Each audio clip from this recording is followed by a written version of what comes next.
Load this scene. Get everybody in the stuff together. Okay, 3, 2, 1, let's jam.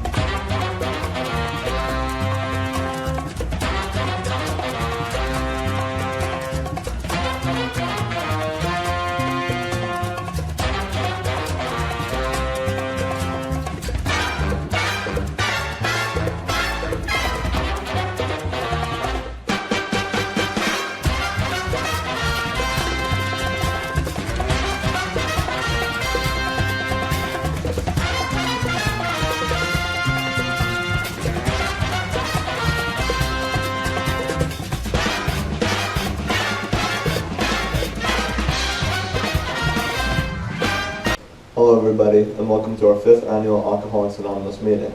This is your first time being here. You don't have to share, just listen. Who would like to go first? Okay. Hi everyone, I'm Mark. Hi Mark.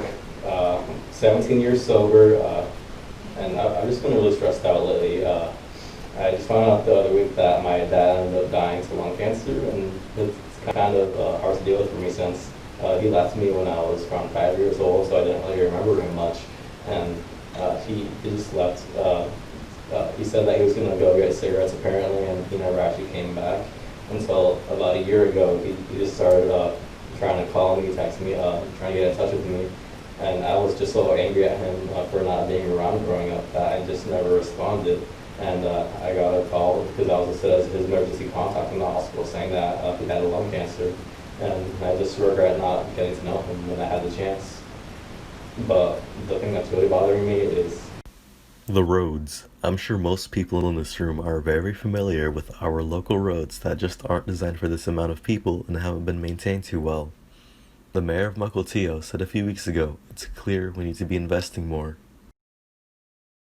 My third favorite teacher also recently mentioned that cutting down on the time spent in traffic would increase time spent with loved ones, which correlates to a higher quality of life and a more successful economy.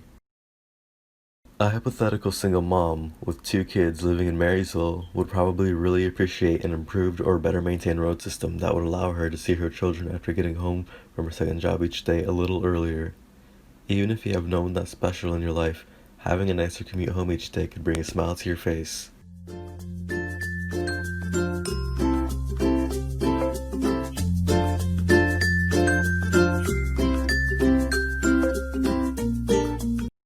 thank you. Mark, thank you for sharing. Would anybody else like to go? Hi, I'm Dimitri. Hi Dimitri.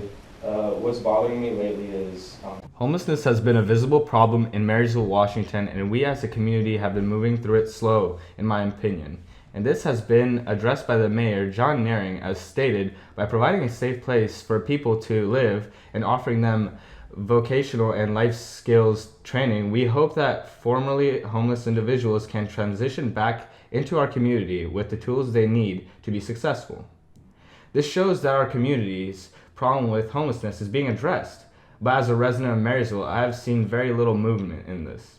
A lot of homeless students in high school, and that population is growing, as stated by the Seattle Times. The King and Snohomish districts with the greatest percentage increases were Monroe with 71% jump from 103 students to 176, and Marysville with a 67% increase from 234 students to 391. We have nearly 40,000 Washington students that are homeless during the 2015-16 school year, an increase of about 12% from the year before. In 21 school districts, the number of homelessness students doubled in the 2-year span. We need to get our homeless off the streets. Thank you for sharing, Dimitri. Would anybody else like to go? I'll go. My name is Grant, and something that's been really bothering me lately is on an average day in Marysville, there's about 50 property crimes, and these are the ones that get reported to the police. Who knows how much more occurs that doesn't get reported?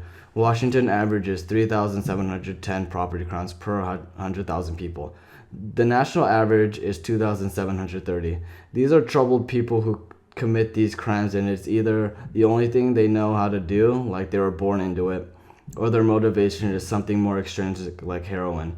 It's sad to know that some of these criminals of property crimes is that they only know one way of living, and it's causing a lot of stress in our community. Here in Marysville, we spend a lot of our time out of the city working, so we're on the roads, a lot of stuff and stuck in traffic. If we're to create more jobs here in Marysville, maybe more parents could be home in time to be with their families. The manufacturing industry center could be home to between 8,000 to 25,000 jobs by 2040. Having this industrial center spanning across Arlington and Marysville is going to draw more families to find jobs near home so that they can get to their home to be with their families a lot sooner. Thank you for sharing, Grant. Olga, I'm Jarrell, and what's really been bothering me is This is just one example of how the drug use has gone so bad and out of hand. Just think, fatal overdoses linked to heroin surged by 58% in King County alone last year, fueling the steepest rise in local drug-caused death in 17 years. We need to start thinking of solutions just like in Japan. They have started a program called DARK. When one is arrested with drugs or narcotics, they are put through a program called DARK. They have 57 branches and facilities all over Japan. Most members live in a dormitory, and they generally attend 2 or more meetings every day. Most employees at each facilities are recovering addicts alone. I believe if we start such a program, it could incredibly help with the drug war. Especially considering as of November 18th, the federal government has spent more than $36 billion on the drug war in 2015 alone.